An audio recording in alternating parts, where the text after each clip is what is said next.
Welcome to a new episode of the Opening Bid Unfiltered podcast. I'm Yahoo Finance Executive Editor Brian Sozzi. Like I always say, this podcast will make you a smarter investor and, I would say, a better leader. Let's lean into both of these right now. Joining me for this episode at the NASDAQ at Times Square is Tom Hale, Oura Health CEO. Tom, good to see you. I've been following your journey and Oura's journey for many years. Thank you for coming on here today. Let's get a state of play on Oura. How many of these have you sold this year? So in the last 12 months, we've probably sold maybe call it 2.5, almost 3 million. In the lifetime of the company, 5.5 million. So if you think about it, in the last 12 months, we've sold more than half of our total lifetime sales. So quite a few fingers with rings on out there. What finger are you supposed to wear it on? As you know, I was an Oura. I love the product. I get it. What's the right finger? So I'm checking just to make sure. The index finger is the right place to wear it. And the reason for that is that when your heart pumps, the blood flows, right down your artery right here underneath the skin. And so this is actually the first stop for your pulse as it goes through your body that can be measured. You probably know this, but when you go to the hospital, where do they put the sensor? Well, they put it on your index finger, right here on the tip of your finger. They don't put it on your wrist. They don't put it on your pinky. They don't put it on your toe. That being said, lots of people like to wear the Oura ring on different fingers. The only compromise is a little bit of accuracy. And maybe that's on the order of 2 or 3% per finger. So it's not such a bad issue. I'm trying not to go to the hospital. That's the goal of all this data that I'm 100%. Getting on myself. Yes. So why are you wearing 2 rings? I mean, I saw you have both rings on right now. Yeah, I've got a ceramic ring just because it's the new device that we just shipped this fall, so it's nice to see it. But it's also my beta software is running on that ceramic ring, and my personal production ring, which has my data from the past 5 years, is right here on this finger. So I wear 2 so I can see what's coming down the pipe in terms of new software. How hardcore are you when it comes to tracking your data? Well, I guess the only answer for that is that I'm super hardcore. I've got 2 rings on. I'm wearing multiple wearable devices, the CGM at any given time. So I take it pretty seriously, both professionally, but also personally. I'm, turning 57. And when you turn 57, you start thinking a lot about how you want to maintain your health and all the things that you can do to make sure you live a long, healthy life, which of course is the mission of Oura. I'm going to get more to the business, I promise. But like I said, as aware of this, as a follow of the story, how has your behavior changed because of this device? God, so many ways. I mean, the reality is I came to it like many people do through sleep. I had been a championship sleeper my entire life. A set of circumstances in the fall of 2021, COVID, family stress. We'd sold a company, it was being unsold, caused me to lose sleep. And so I started scouting around for a solution to help me with sleep and stumbled onto the Oura ring. So for me, my sleep behavior has been dramatically changed, but there are parts of the other kinds of behaviors that I have that contribute to sleep. So for example, I don't drink as much caffeine as I used to. I actually was cold turkey for a number of years, but now I've... Oh, I can't do that. I give you credit, man. Oh my God. That's just, the sheer thought of that is like freaking me out right now, man. No, I know. It's very scary. But actually the reality is that going cold turkey was one of the big things that improved my sleep. I was the kind of person who drank coffee just to kind of be revved up throughout the entire day and then would drink a glass of wine at the end of the day to take the edge off.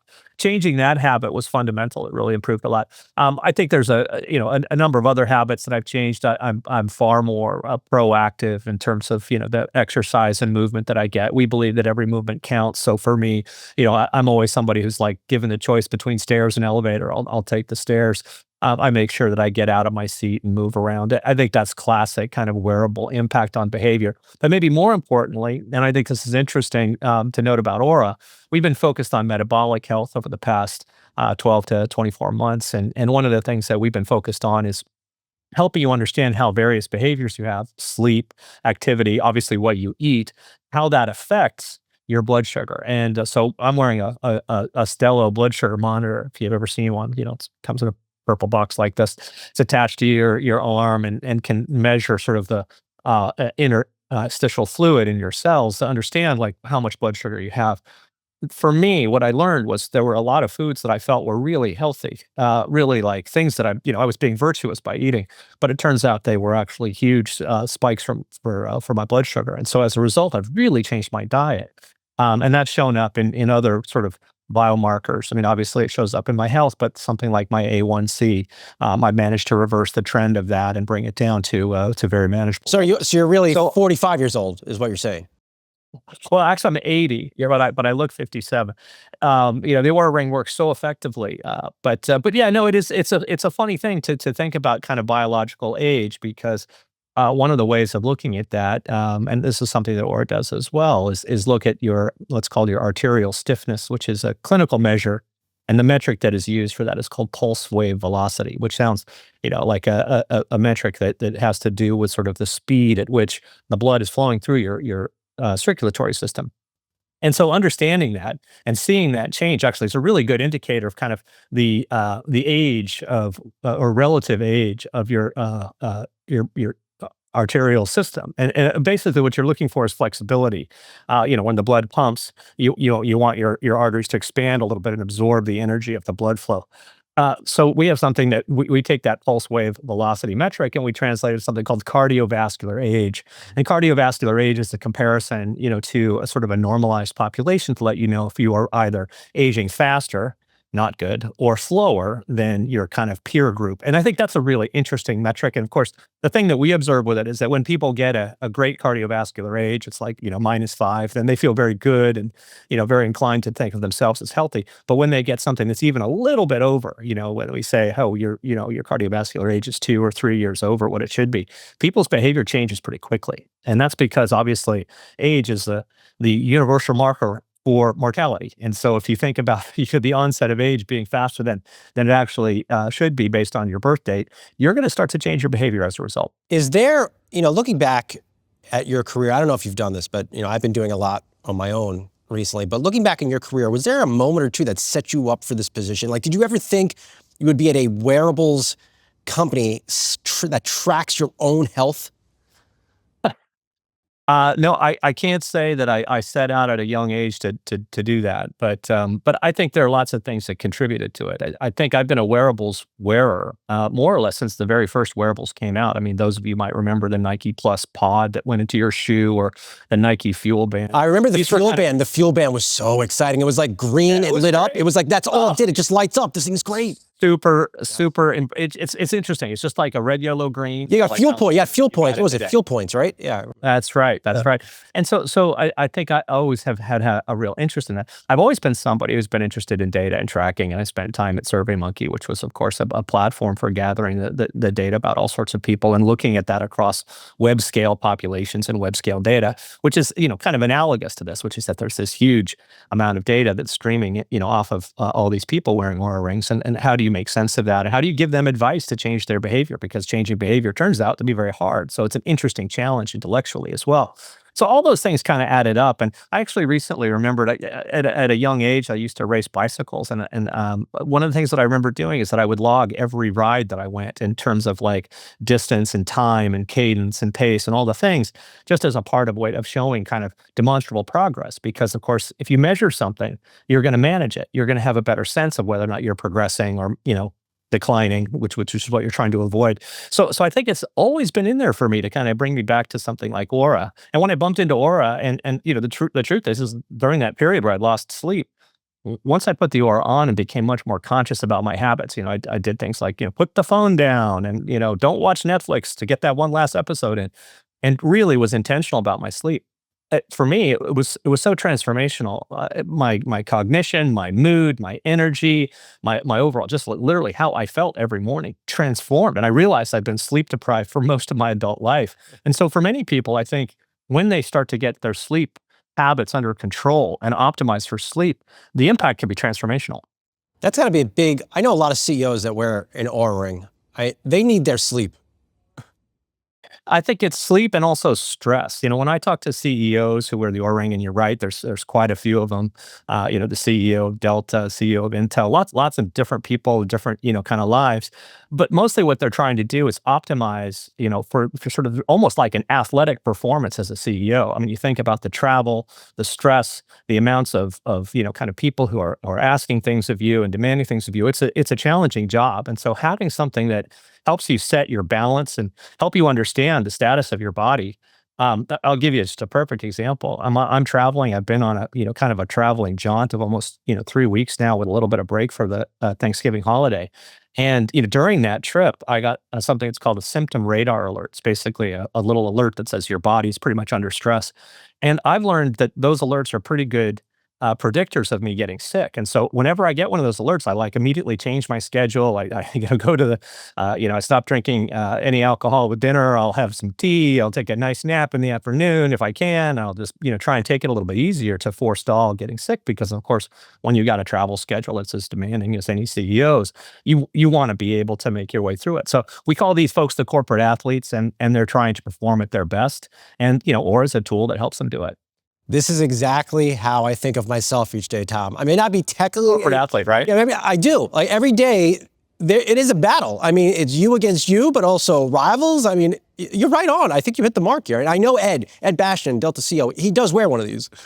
He does. Yeah. Yeah. He wears it without, I mean, actually, he's quite forward thinking about sort of the health and wellness of his employees. They have a wonderful little show that they talk about how to travel and how to do it. And one of the things they always do is they always compare people's Oura sleep scores when they arrive in a new time zone and are trying to readjust from jet lag. It's one of these things that, like, having an objective record of how your body is doing is very powerful. It's not just powerful for you, it's also powerful for the people that you're with. If you realize that someone is really fading and, you're traveling with them, or maybe you're working with them, you find a way to kind of like use that information to your advantage. Maybe you load the work around, maybe you figure out, who's going to give the presentation today. Maybe it shouldn't be me if I've, just flown at 12, hours around the globe. So it's a useful tool to have kind of an objective, a doctor's note, if you will, that's based on your own biometrics, that can tell you exactly how much strain your body's under. All right, hang with us, Tom. We're going to go off for a quick, short break. We'll be right back.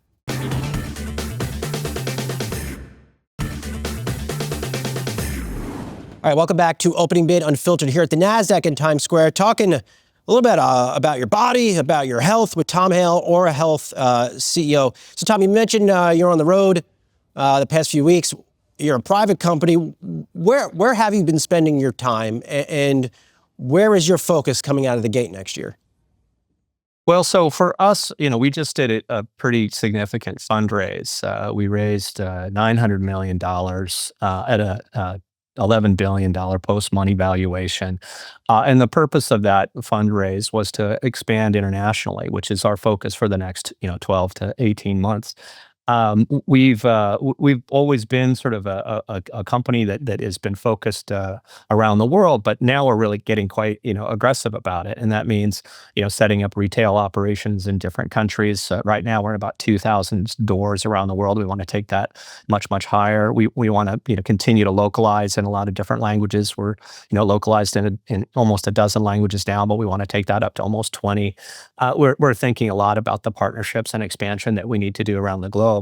At the same time, we have to invest for the future. And if you think about the future, it's somewhere between the effects of something like a wearable device that's broadly designed as a tool to help people with their health, and the role that can play in the healthcare industry. And I think we've been making a lot of interesting progress there, and I'm excited for what we've got planned. And then you think about the third big leg, and I'm surprised it's only been 17 minutes, and we have just only now broached the AI topic. But for us, we have a vision of the world where everybody has a wearable device. Everyone's already got a supercomputer in their pocket, and between those two things, you should have some kind of machine intelligence, which is overlooking your health and giving you guidance and giving you an understanding and making predictions about your health and driving your behavior to bend the curve of healthcare costs and bend your personal outcomes based on behavior. Those two legs of, call it healthcare and AI, are really, I think, going to be a transformation we're going to see in the next 4 or 5 years, because the healthcare industry, as we know it, is very much under pressure. And I think wearables have a really interesting role to play in helping people get to be both healthier by changing their behavior, but also to find predictive opportunities to get people into treatment earlier and thereby bend the curve of the cost of healthcare.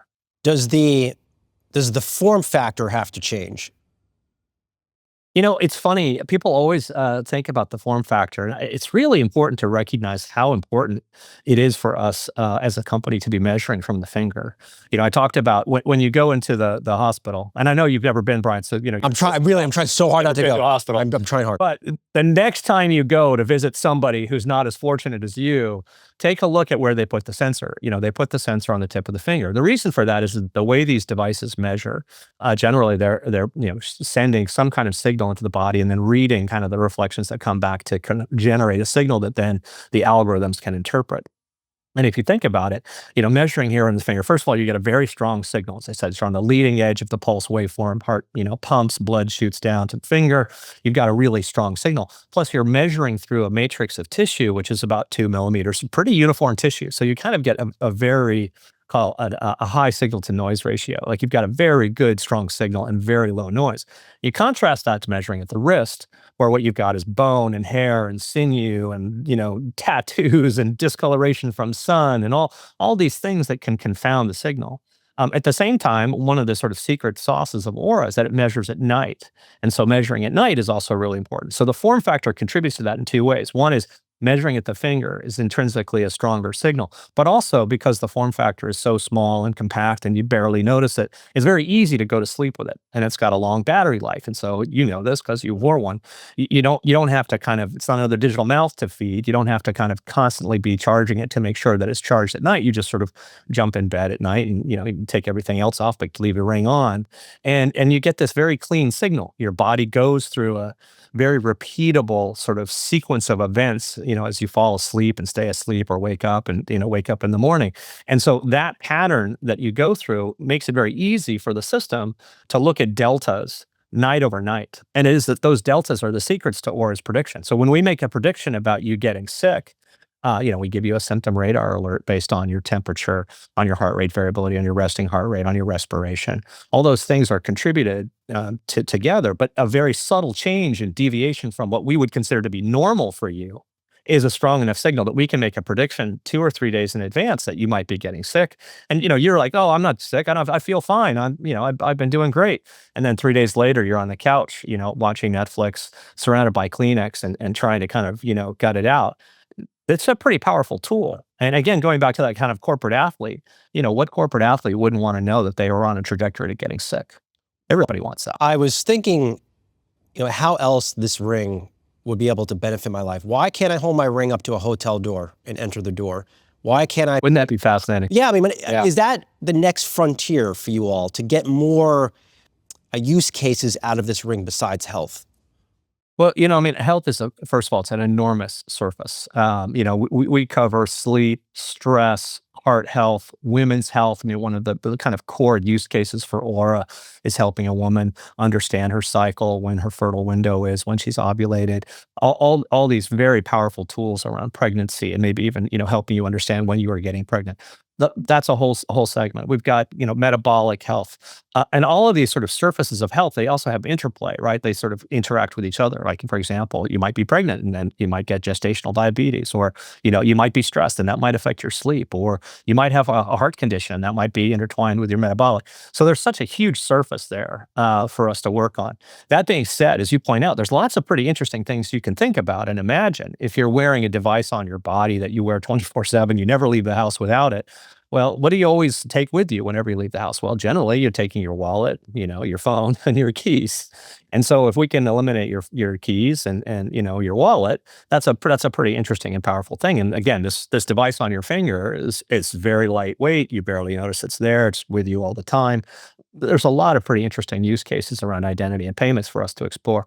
We don't have any features on this in the market as of yet, but I think this is it's a pretty interesting place for us to get to. Just think about this gesture, right? Like you're sort of yeah, super simple. You don't have to hold your wrist up to the door. It just is.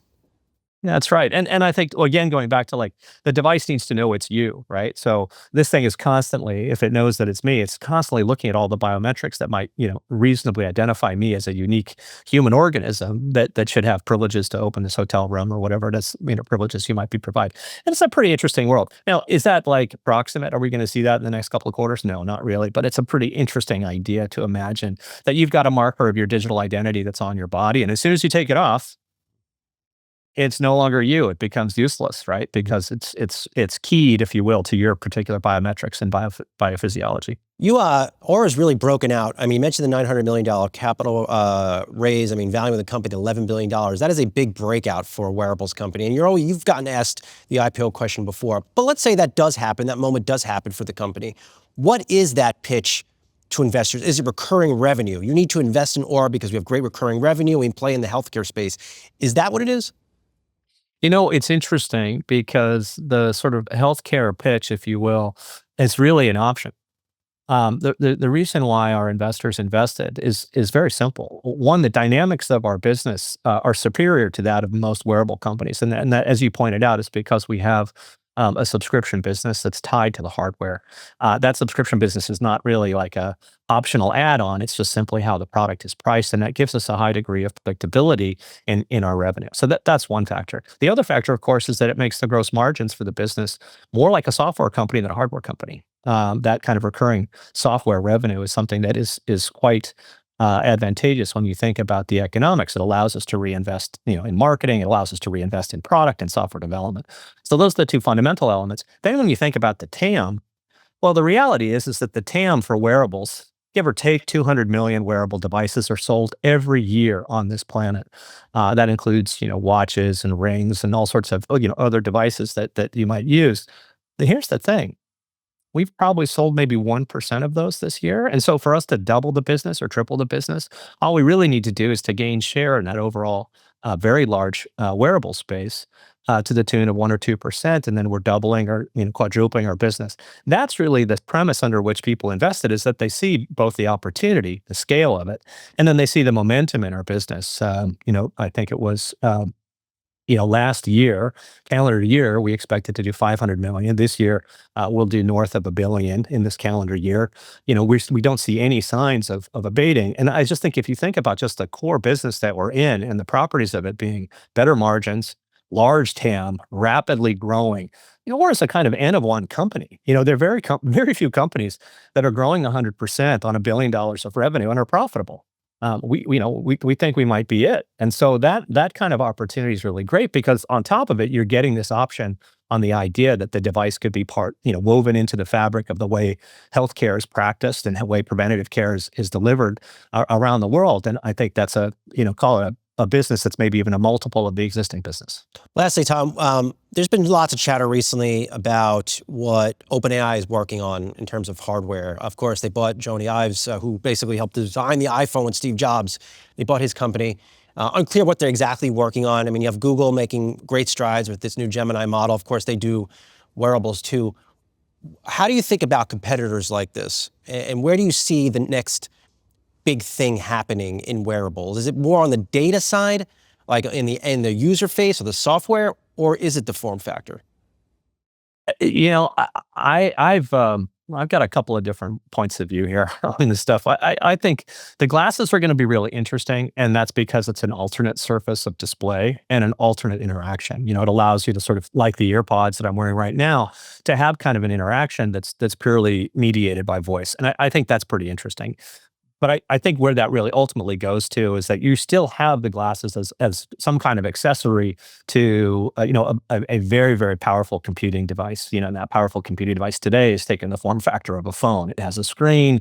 It has a persistent connection to multiple networks. It has always a good sized battery and a lot of processing power. And the devices that surround it are accessories. So I believe in this idea of a cloud of wearables that are going to be maybe tuned to whatever your use case is. When you go for a run, maybe you only put in your ear pods and it's capable, of managing your exercise. Or maybe you're just wearing your ring, and that's what's, tracking your biometrics and relaying that data and storing that data for syncing up to your phone. I believe the cloud of wearables is probably the way it's going to go, because each use case is going to have some specific properties. If you're on stage, giving a keynote, and you want to have your little, teleprompter going through your glasses, so you don't have to, look out into the audience or at a confidence monitor, that's a very specific use case. You might not use that every day. You might not be asking the AI how to mediate every conversation that you have, but certainly if you're giving a presentation, that's a perfectly good use case. So I think this sort of cloud of wearables is really going to be probably the way that this all plays out. I think there will be an anchor computing device that is going to be thirsty for power. I think some people would argue that it doesn't have a screen. That voice will be the interface for everything, and it'll just be a conversation with AI. I think that's a really interesting idea, but I'm not so sure it's true. And I think my evidence for this would be we've all had Alexa devices in our lives, and there's something slightly, they're fascinating, and it's wonderful to the idea that you can have a conversation with a device as meaningful as a conversation you might have with a human. But it's also kind of latent. The sort of bandwidth for information. It also sounds like a robot too. I mean, well, look, I'm fascinated by conversations that you have with OpenAI or any of or Gemini. And it's kind of incredible. It's really, it feels magical. At the same time, it's not the perfect use or the perfect user interface for every kind of computing activity you might consult. Now, it'll probably be a lot, good at a lot. And I think agentic, solutions are going to make it very possible for someone to say, do this and it'll do that, book my flight or whatever. But I don't know that it's the sum total, because, for example, think about consuming content, the bit rate of reading and a bit rate of listening.